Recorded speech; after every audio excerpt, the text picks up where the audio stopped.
Good day, Trinidad and Tobago. This is Face to Face with Jack Warner. Today, you are meeting Chairman Rekha Ramjit in this session, and more, you shall meet other officials who the ILP intends to represent you in the upcoming general election. So while you will have me from time to time, we are going to put on show more and more persons during this program. Begin first today with Chairman Rekha Ramjit. I give you Mrs. Ramjit.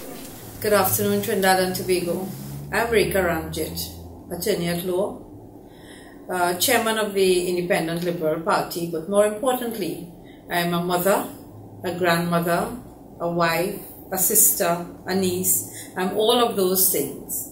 I'm one of Trinidad and Tobago. I'm true Trinbagonian. So that's me in a nutshell. I've been practicing as a lawyer for the last 10 years. And you know, that's really me in a nutshell. All right. And what is your plans pertaining to the ILP? Being in the ILP, what do you want to do to contribute with your background? What it is you want to put to the table? When I joined the ILP last year, shortly thereafter, I was elected as deputy political leader. And then in November of last year, I assumed the position of chairman of the Independent Liberal Party with Mr. Jack Warner as the political leader. The party is a very young party and therefore needs to build its reputation, build its integrity, its reputation, build the institution in the minds of Trinidad and Tobago. This is not a party for 1 day, 1 month, 1 year, or just one election. It is a party forever and a day, and I hope to see that we, all of us who have started this party, and I don't claim to be one of the foundation members per se, because this party was started in 2013, but being one of the newer members, that what we are building here is an institution for Trinidad and Tobago, to live with Trinidad and Tobago.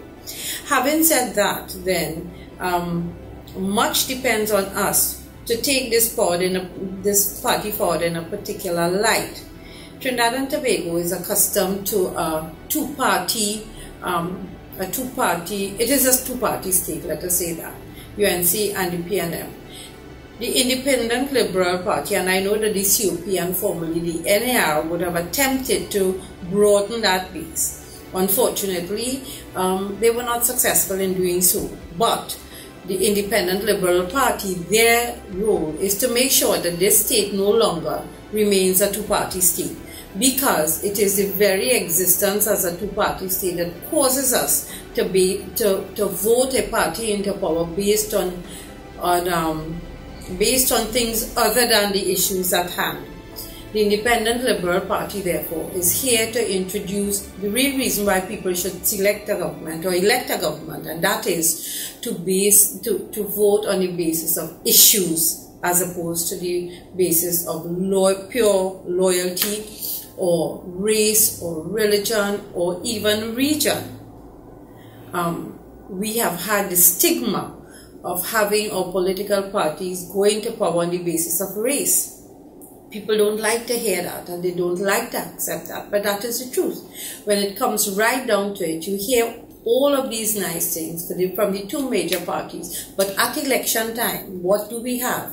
We have a situation where either directly or indirectly, the two major political parties go back to relying on race, and you hear it's them against us. Do you really want to have that kind of government? They're not going to treat our people good. That is what you are. The Independent Liberal Party wants to remove, our focus is to remove the issue of race and have a government elected based on the ability to perform, based on action, based on representation. And that is our focus for the upcoming months, both in our cottage meetings, which we have started, and also in our public meetings, which we intend to pursue shortly, and more importantly, through our engagement with the public by our radio programs and the Sunshine newspaper. Basically, that is where I would see the party's heading. Now,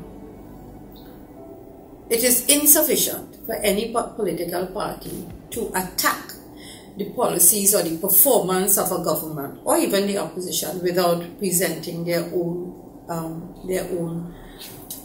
basis or their own policies for development of the country. The Independent Liberal Party has been providing to the public of Trinidad and Tobago what we see as the ills or the wrongs of the present government. So what are we going to do about it? As with every other political party, there are certain things that are a requirement. The way we have a conversation with the people of Trinidad and Tobago is twofold. One, through the media, and that includes the cottage meeting, and two, through our manifesto. We're in the process of preparing our manifesto. And whilst it is still in draft form, so that I can't really speak too much about what's in there, I know, for example, that we are paying a lot of emphasis to crime, the issue of crime. We're going to be dealing with that in some novel ways, to health, to education, and more importantly, to housing. In recent times, as recently as Monday, we would have heard the Prime Minister talk about her plan for housing. And her plan for housing is to give 30,000 squatters land or a deed. Or anybody who's been in an HGC apartment for 30 years, they can get their apartment for $100. It is unstructured, it is false, and it's going to be a lie, because there's no way those two things could happen. This is an election gimmick, and that is not how the ILP proposes to deal in the future. And I'll very briefly say, for the houses, where if you are in occupation for 30 years, she has not said to the public whether or not, if you haven't paid your rent in that 30 years, you are still entitled to buy a house for $100, which will be patently unfair to those people who have paid their rent.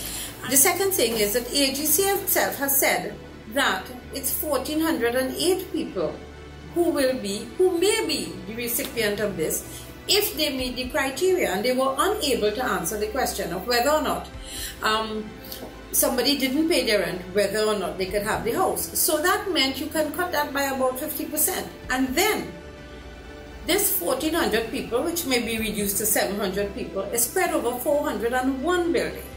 So really, if two people in any one of those buildings get an apartment, they're lucky. So the Prime Minister stands up, and in her VAPs, she makes this huge offer, and it sounds wonderful, but when you do an analysis of what it really means, hello, it means nothing. And then she says she's going to give squatters, 30,000 squatters, their land. It doesn't happen like that. So this offer of land to 30,000 people, it's impossible to do it overnight, because there's a structured approach laid down in the legislation of 1998. And in that legislation, if you were squatting on state land prior to 1998, you would be given a letter of comfort a certificate of comfort on application, and thereafter the land would be regularized and you would be given a deed. That takes time, because regularization of land, according to the Act, means that that squatter area must be developed with all the facilities, and that would be roads, lights, water, etc. Then your plot had to be surveyed, and then you were given a deed. Now, if that wasn't done since 1998, through 2 or 3 successive governments, because you had the UNC from 1995 to 2002, then you had the PNM from 2002 to 2010, and now you have the UNC again, and that was not done. I don't see how it could be done after Parliament is prorogued, or it cannot be done in the next 4 or 5 weeks. Or even if the Prime Minister takes the election up to September, it is impossible to finish. So it is a promise, again, I say, made in VAPs. She was climbing the stairs to the stage and decided, let me try this. But it's not going to work, because it is impossible. It is a promise that is impossible to keep if you adhere to the law. If you adhere to the law, you cannot keep that promise. If you do something else, you may be able to keep that promise. But adherence to the law and equality of treatment to all the people who would have made their application is going to make that promise impossible. So, you know, that is where some of the few things that the ILP is going to be looking at. And land for the landless, to use a much used term, will be one of these things. But as I say, we have so much to tell you, indicate to you what our plans are in manifesto. But if you keep viewing Warner TV, you will be updated on a fairly frequent basis, and we'll be chatting again soon.